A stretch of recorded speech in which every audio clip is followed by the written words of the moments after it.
Descending the stairs without shoes, she carried two swimsuits, one red, one resembling dental floss, and questioned which made her seem less attached to him. I didn't inquire about who him was. Dana positioned herself before the mirror, swaying suggestively as if for an unseen judge other than me. Eli hadn't been mentioned since that boozy dinner gathering where he labeled me reliable, similar to a Volvo. At that wine-induced soiree, Dana erupted in laughter, spilling her Pinot on the carpet I had cleaned. Now she returned, reapplying the same shade of lipstick from our first encounter, but with more deliberation. Her voice echoed behind her, tinged with acidity. "Don't stay up too late when I'm away. You have your crossword puzzles and oatmeal, correct?" I remained stoic, merely folding the unread newspaper neatly, displaying no emotion, as one might after reading a weather forecast. "If you travel with him, our relationship is over." A brief pause gripped her, not lasting long. Sufficient time passed for her self-image to align with her reflection. Then she rotated, the hint of a smirk tracing its way up the edge of her mouth. "Goodness gracious, Marcus, you're not the melodramatic sort," she said. I acknowledged this.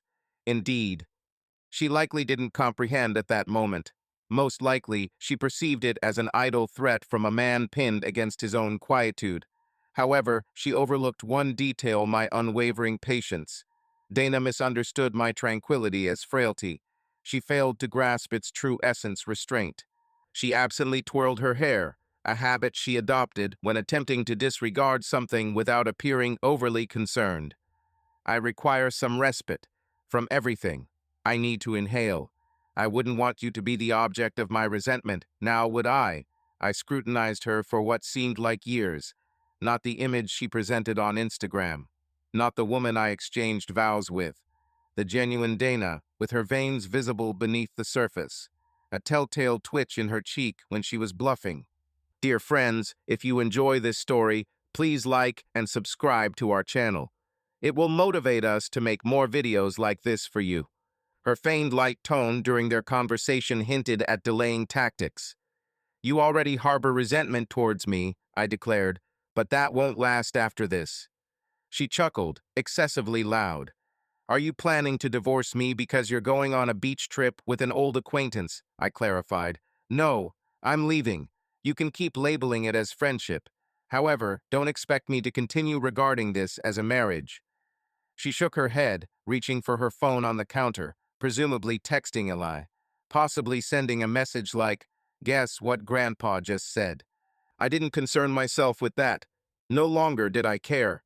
I had rehearsed that statement for 6 months, practiced it during trips to the grocery store, and even whispered it while shaving. "If you leave, I'm done." Not shouted, not begged, not cried, simply stated. The strength wasn't in the threat, but in the lack of negotiation. And perhaps that's what took her aback. The silence, the lack of pleading, the way I didn't pursue her up the stairs, or inquire about her flight time. I recently ventured to the kitchen, prepared myself a coffee, and observed the steam ascend, reminiscent of a solemn cremation. Tranquil, regulated. Concluding. That night, she hurriedly packed her belongings. She filled the bedroom with music as if trying to alter the ambience, like an exuberant teenager. "Eli predicts it will rain," she called out, tinged with amusement. "Seems I'll have to dress lightly." I remained silent, unwilling to argue with a ghost's laughter echoing from a man who believed my quietude made me unseen. Eli wouldn't perceive a storm until it snatched his roof away. The following morning, she passed by me in her airport activewear, pulling along a pink roller bag I had purchased for our anniversary 2 years prior. She paused at the door, as if seeking my halt. Instead, I dipped into my back pocket, retrieved a folded note, and softly placed it on the countertop. She ignored it, merely scoffing. "I'll message you when I touch down." I didn't acknowledge her with a nod or blink. Glanced at her directly, uttered "unnecessary" as she exited, leaving the front door with a sound similar to the end of an unfinished story we both hesitated to conclude. She chose not to look back. Instead, offered a slight smile towards my direction, hinting at our pretend household, as if this was just another scene in her play. A smile that conveyed she'd return, because you always do. She failed to notice the untouched coffee, the unopened crossword, and my vacant chair. I waited. As her Uber drove off, I remained rooted by the window, watching her fade into another's weekend. She resembled Liberty sunglasses, yoga pants, earphones plugged in, already arranging her first Instagram caption, likely self-praising or serene, possibly sip in peace or reset mode, an act rehearsed time and again. Only when the taillights vanished did I make my way to my study, reaching for the second drawer on the left side, beneath useless warranties and outdated insurance policies. The envelope remained untouched, still sealed. Plan D emblazoned prominently on its exterior. Not plana, that was marriage. Plan B had crumbled in couples therapy when Dana declared, "I simply don't believe emotional loyalty is lasting." Plan C had been silence. Now we stood at this juncture. Plan D was not a fit of rage, but a blueprint. A stack of documents, safety measures, timetables. Not to retaliate against her, but to dissolve the union methodically, quietly, tactfully. That's what the envelope enclosed.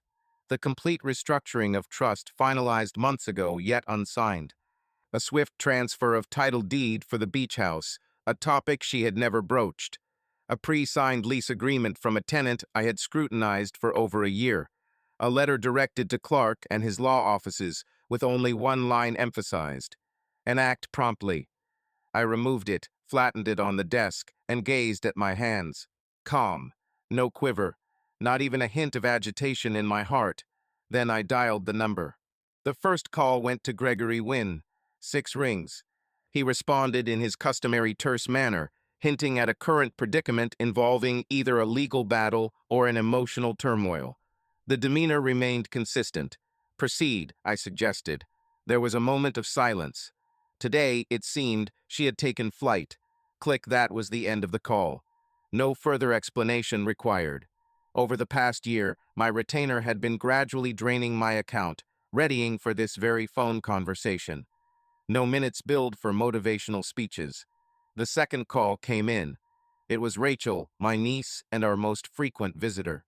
Dana found her annoying, often criticizing her quiet nature and quick observations.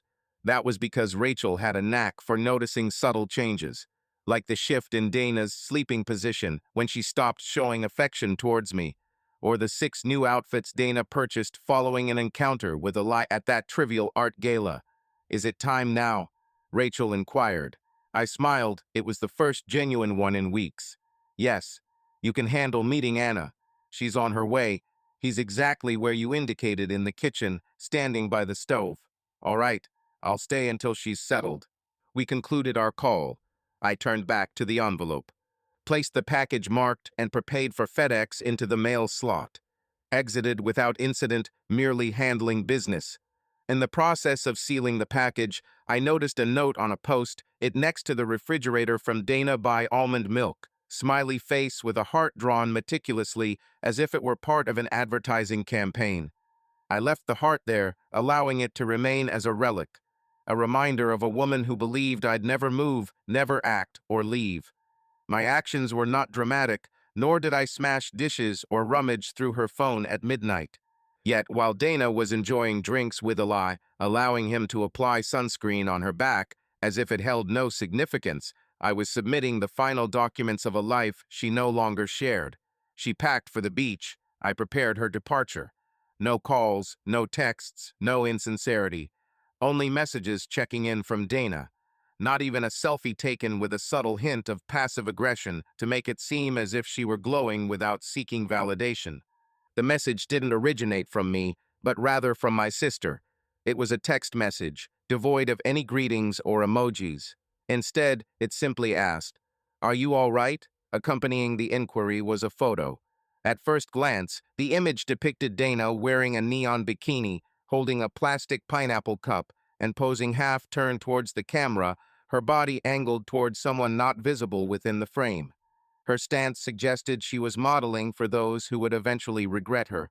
However, it wasn't the pose or the drink, nor the fact that Eli was behind her, shirtless and smirking in a familiar way. As he did the night, he labeled me as dependable, like airport Wi-Fi, that caught my attention. Instead, it was the caption, Cheers to never settling. I paused before responding. Perhaps my sister anticipated anger or shock, or a torrent of emotionally charged emojis. However, I remained silent, studying the message like a puzzle, allowing the silence in the room to linger. Eventually, I tilted my head and scrutinized the sunglasses in the photo. Large, reflective aviators, garish and ostentatious, popular among influencers to hide the emptiness of their eyes. In the mirrored image, faintly discernible, was not a poolside lounger, but rather a restaurant table. No umbrella, no beach towels, it was a setting adorned with white linen and candles. Two wine glasses sat there, along with a man's hand on hers. It wasn't Eli's. The watch on his wrist was different. Silver face, black band. Illy always wore that flashy smartwatch with a cracked screen and kept tapping it as if it owed him something. This man's hand bore the signs of age, sun-kissed, and displayed a confident posture. Her fingers weren't simply resting, they were curled towards his palm. Upon closer inspection through pinching and zooming, the pixels yielded in the table's corner. A bottle of Shadow Margate was visible. Known for its steep price of $600 per bottle, it was an unexpected choice as Dana doesn't consume red wine. This wasn't just a casual beach brunch with Eli, the reliable friend. It was an intimate dinner, bathed in candlelight, involving someone who should not have been present, a hidden player in her alibi, and she showcased this encounter, unaware that her boastfulness transformed every detail into incriminating evidence. I placed the phone back down, feeling no anger, sheer detachment. She worried the bikini might offend me, the caption could wound, and Illy seemed harmful. But Illy was simply a diversion. The true betrayal stemmed from her pride, the aspect of her desiring validation for victories, even when the score needed embellishment. My phone vibrated once more, this time from Rachel. A brief message arrived. Anna prepared herself. Curtains raised. Keys copied. You're all set. I replied with a single word. Perfect. Then I revisited the picture. This time, not to scrutinize her, but to admire it for its true worth. A captured moment of someone granting me unreserved consent. She sought to destroy the bridge. Very well, I merely forgot I had constructed an entire town around it. The apartment was never meant to be significant. We acquired it 7 years ago when Dana still discussed low-risk investments. She referred to it as her idle housewife fund. She claimed it offered her something to boast about during brunch without the need for actual effort. Following the completion of the paperwork, she never returned to the property again, not even once. She showed no interest in tenants, ignored the new floors I had installed, remained oblivious when the mortgage was paid off silently, and was unaware that by the time she posed in pooled chairs with men who were not her husband, the place had transformed into something entirely different. An escape plan. I parked in the secluded alley behind the unit, a spotless, tranquil, inconspicuous location. The type of place people don't share on Instagram, but remember when life takes an unexpected turn. The windows were pristine, the new curtains drawn. There was no repair work needed, no memories to obliterate. Only empty walls and fresh paint a clean canvas, a stage. Anna was already there. She stood by the door, dressed in tailored trousers, a cream sweater, and a scarf knotted as if she meant business, but didn't need to prove it. She appeared neither hurried nor curious. She appeared as though she had endured enough absurdities to realize restraint in asking excessive questions. "Marcus," she said. I acknowledged with a nod and passed her the keys.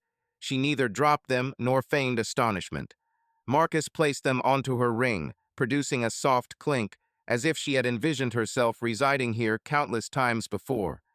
"I've left the lease agreement on the counter," I informed her. Initialed pages, signature at the base. She followed me in. The interior was prepared. The living room was subtly arranged, devoid of flashiness. A coffee table held a hardcover landscapes book. A solitary orchid graced the windowsill. The apartment where Luke had dwelled but never truly felt like home. The kind that people drive past without ever pondering its secrets. Perfection. Anna walked through each room silently, not out of politeness, but to gauge, test acoustics, and verify angles. Upon her return to the living room, she picked up a pen and signed the document. "Shall we deposit funds?" she inquired.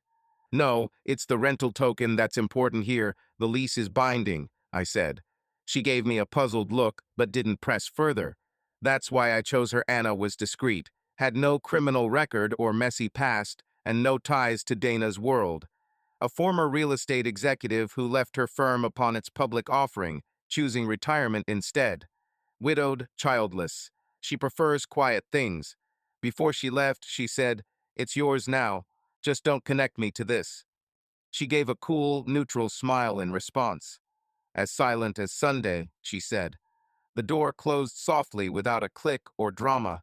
Back in my car, I opened the glove box and took out an envelope containing 3 photos, one of Dana on the beach, one reflecting sunglasses, and one of Ellie standing too close to her at a tacky pool bar.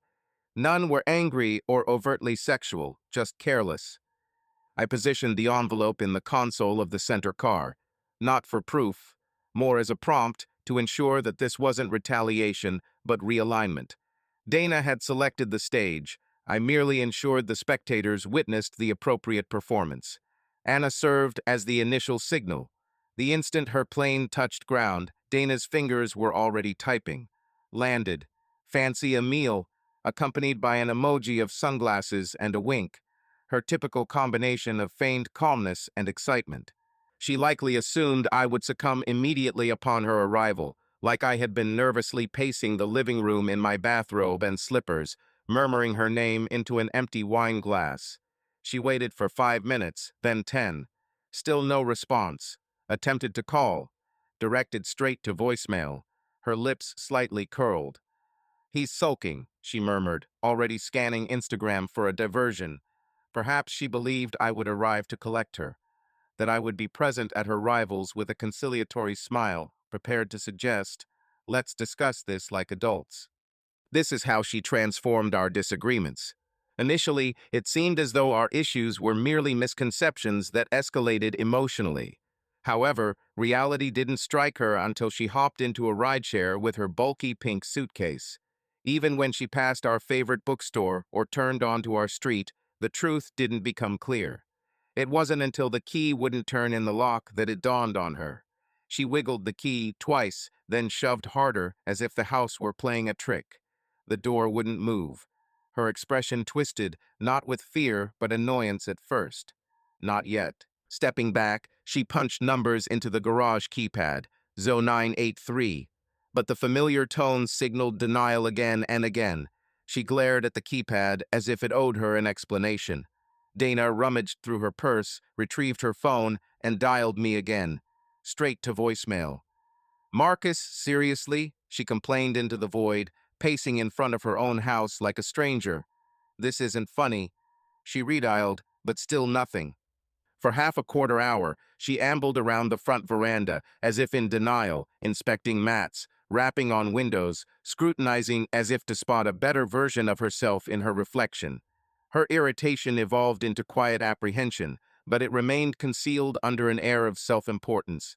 It was then she dialed Rachel. It rang twice. Rachel picked up. Calm, brief, familiar enough to be polite, distant enough to be acknowledged. "Rachel." Dana let out a sigh of relief. "Thank goodness. I can't get into the house. Did Marcus say anything to you? Like, is he just trying to make a point?" A pause. "You should speak with the new tenant." Dana blinked in surprise. "What? I'm not supposed to disclose much.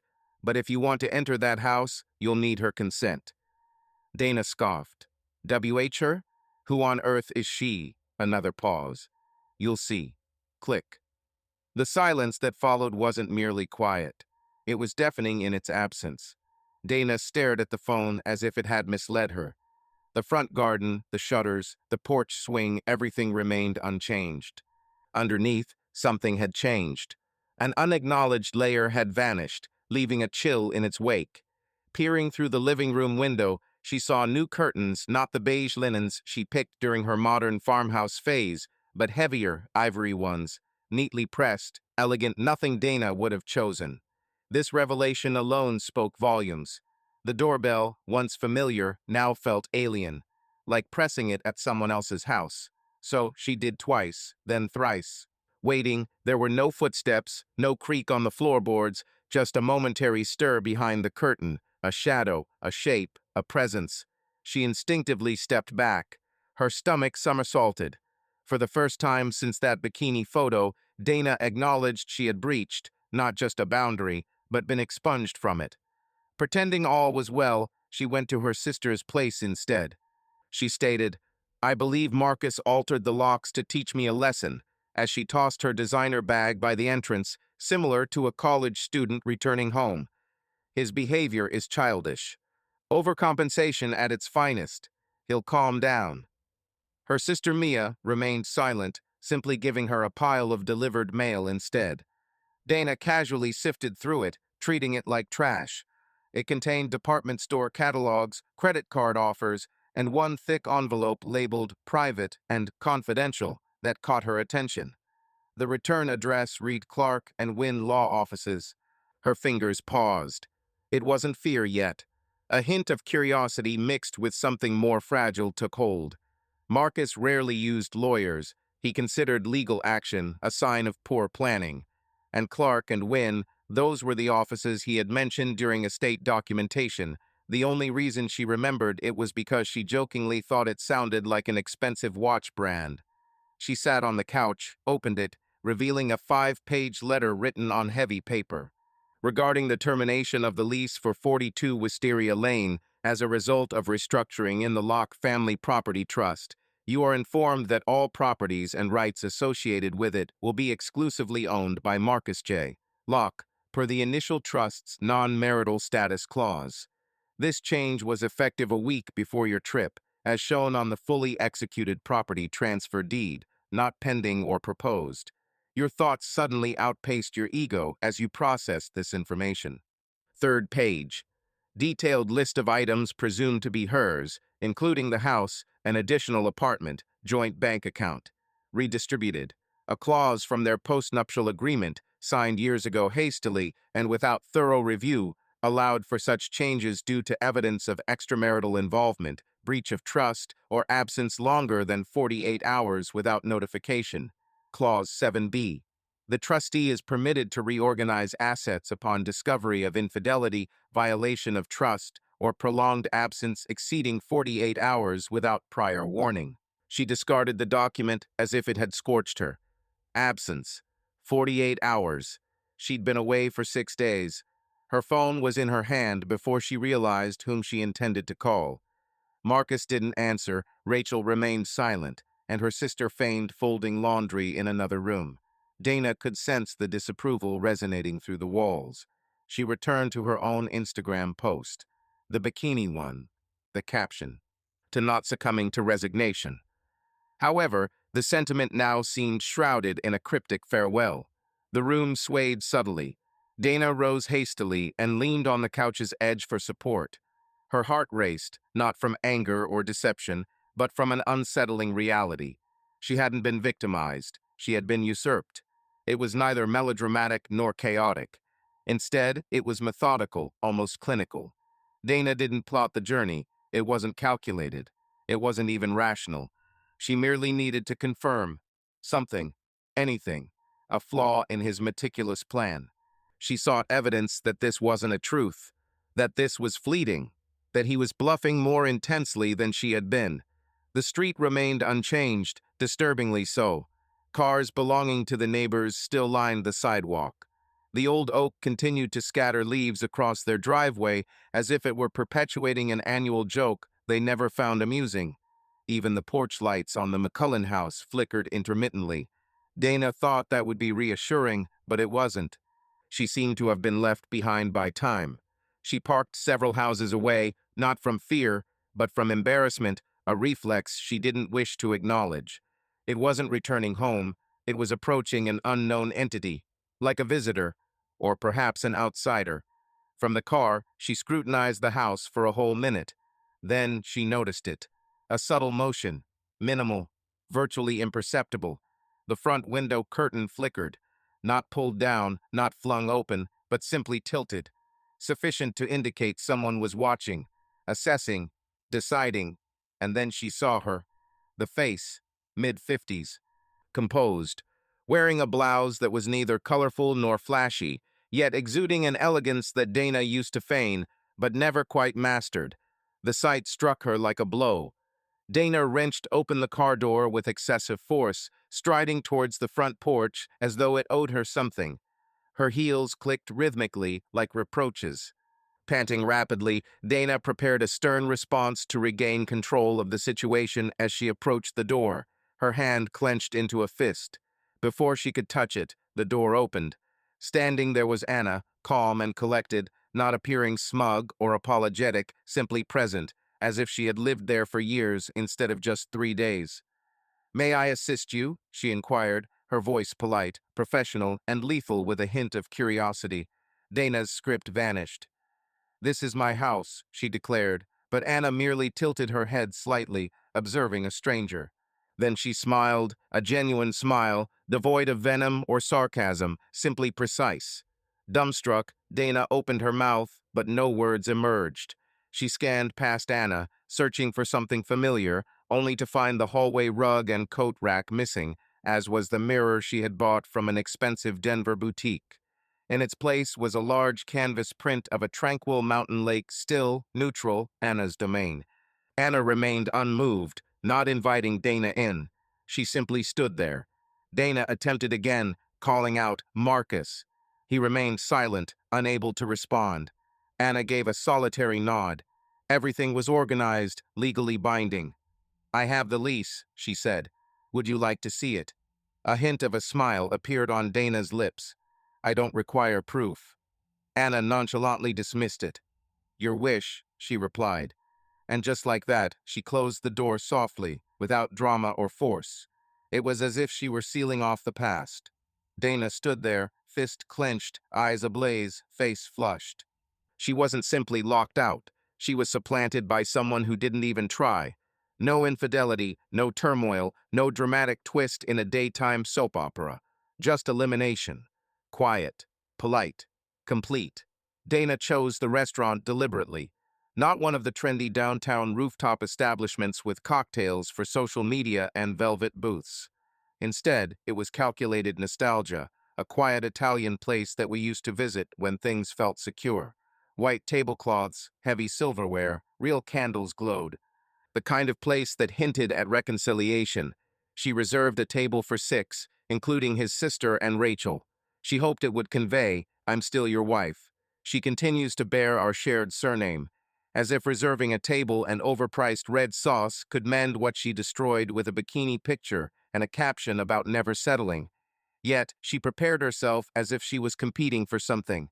Soft curls, diamond studs he gave her for their 10th anniversary, a subdued silk dress that signified, "I'm steady, I'm mature, I'm ready to discuss," not the beach glam Dana Ile favored. This was the version of herself she believed Marcus yearned for. Upon arrival, the hostess smiled and guided her to a corner booth with 6 chairs and an overabundance of hope. Time elapsed. The initial 15 minutes were just jitters. She checked her phone 3 times. No fresh messages.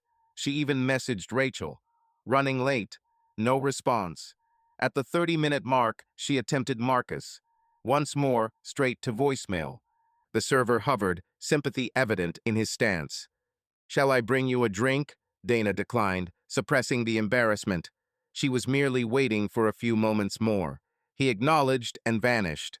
Scanning the restaurant, she spotted no familiar faces, nor anyone entering. Instead, strangers chuckled at their private jokes as her night crumbled bit by bit. 45 minutes on, the server reappeared, but this time he was not empty-handed. He placed a chilled Italian red wine bottle on the table, her favorite.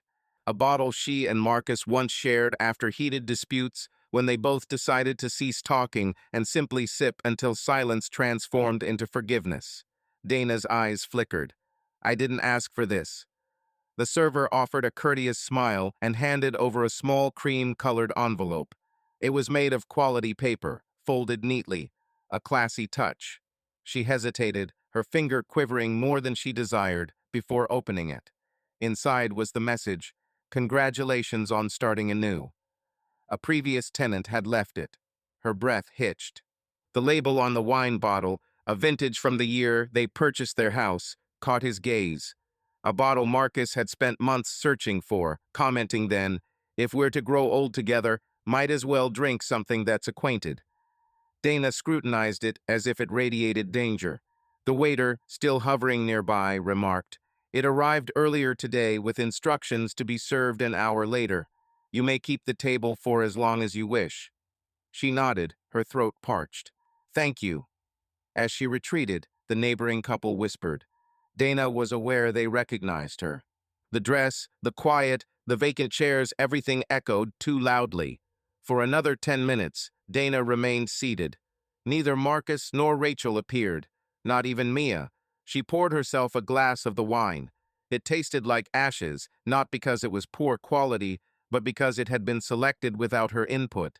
Custom-made for her preferences, delivered promptly, encapsulating a message that made her acknowledge. She wasn't being disciplined. She was being disregarded. In elegance, in finesse, with the kind of ruthlessness veiled in silk, she was derided not by fury, but by accuracy. The untouched wine on her sister's guest house kitchen counter remained since dinner, still seeming to sneer at her, mocking her with carefully crafted memories and the harsh grace of someone who knew how to leave a lasting impression without uttering a word. Now it was 2:43 am, and she was cloaked in an unfamiliar robe, seated on an unfamiliar couch within an unfamiliar dwelling. The only illumination in the room came from her phone's glow. All else was shrouded in darkness. She navigated with quivering digits. Eli's Instagram displayed nothing, or rather, something, nothing of her. No pictures, no tags, no humorous captions, no radiant grins beneath a peace sign, no casual snapshots. In its stead, there was she not Dana, but herself. A brunette in a sleek black one-piece, flaunting long legs and a knowing smile. At a rooftop bar in Cabo, savoring a genuine-looking pineapple cocktail similar to the one Dana posted 3 days prior. Caption: some individuals improve on each journey. Smirking face with airplane and tropical drink emoji. Dana zoomed in. His arm was wrapped around the brunette's waist not playfully, but possessively. Her stomach nodded. She retreated. Checked the timestamp. The photo was posted 8 hours ago. They were still there together. Meanwhile, Dana sat alone in borrowed quiet, her inbox filled with emptiness. She messaged Eli, "Seriously? What the hell is that?" No response. After a wait of 30 seconds, a minute, and 3 more minutes, she typed another. "Was any of it real, or was I just your placeholder?" Still no reply. Switched to another app and opened her photo gallery. Scrolled through vacation pictures, each one more theatrical than the last. Dana in sunglasses, Dana by the pool, Dana with a caption meant to sting to never settling for less. Words once uttered now taunted her, hailing from her past self. Aloud she murmured them, ridiculing her own voice, attempting laughter that failed to materialize. Settling would have been a sanctuary, signifying the man who brewed coffee without prompt, always parking her vehicle with an outward face, remembering her mother's birthday even when she forgot. Marcus was not the chastisement. He was the refuge she deliberately destroyed for the sensation of being desired. Eli, however, represented a respite.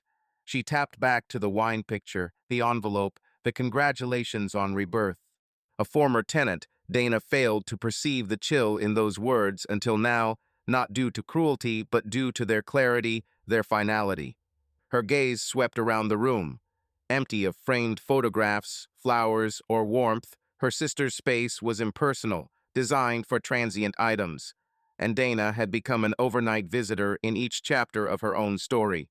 She rechecked her phone once more. Still no message from Eli. No response from Marcus yet, only a blank screen. His caption remained static within the feed. Life's briefness calls for no compromise. She murmured it again, softer this time. Silence was her response.